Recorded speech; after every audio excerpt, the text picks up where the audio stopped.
Welcome to EDU World Space. All right. In this problem, we have two layers of plastic, and we have incoming light at an angle of 45 degrees relative to the vertical that passes through this double layer of plastic. And we were asked to find the total displacement of this ray of light after it passes through both layers of plastic. We know the index of refraction for both layers. We have N1 in the top layer equal to 1.62. We have N2 in the bottom layer equal to 1.47. So with just these three things, we can find the total displacement of the light. We're going to have to do a bit of trig. We're going to have to consider these two right triangles. This right triangle formed in the upper layer. Here's a right triangle right there. And this second right triangle formed right here in the bottom layer. So once we add up the base of these two triangles, we'll get the total displacement D that we're looking for.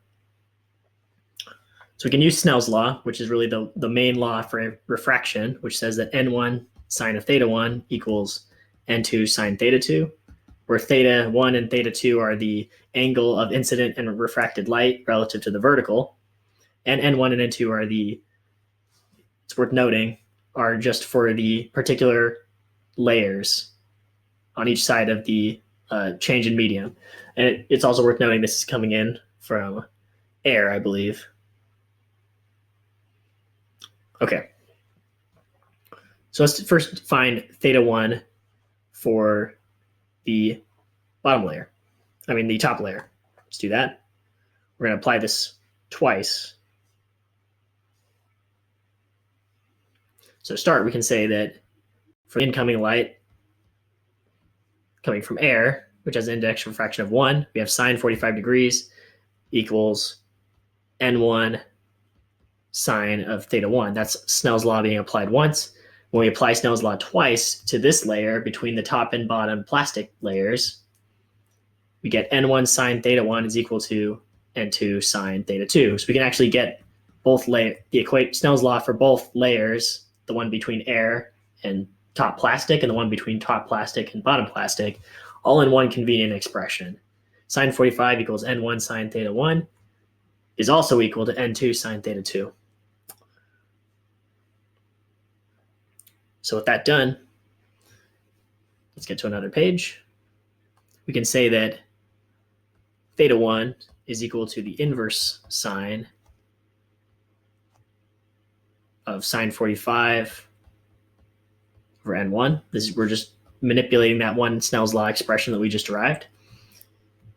We can also say this is equal to inverse sine of sine 45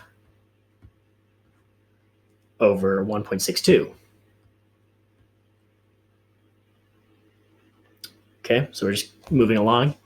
And we actually can get a numerical result for this, of course, which will give us 25.88 degrees. So we actually have now the first angle that we need.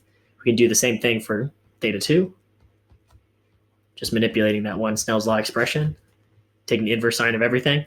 We have inverse sine of 45 degrees over N2.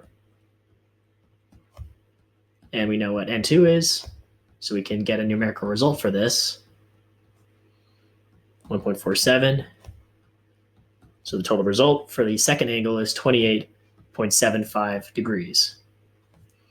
All right. So once we have these two angles, we now know the one angle of the triangle that we need.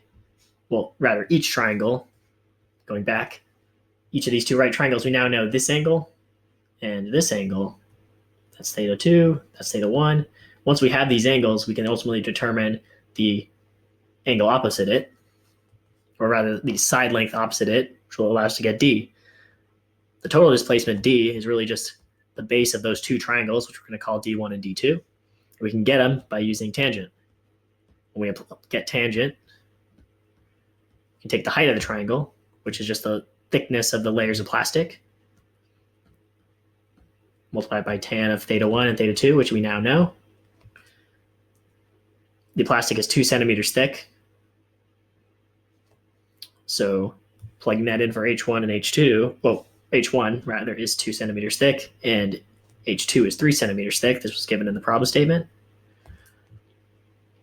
We end up with 2 times 10, 25.88 degrees. Let's write that down. Tan 25.88 plus 3 centimeters times tan of 28.75 degrees. So just doing this quick arithmetic, we get 2.6 centimeters. And this is the total displacement of that light after passing through both layers of plastic, which we got by getting the base of each of those right triangles shown in the picture and using the angles calculated using Snell's law. And that's it.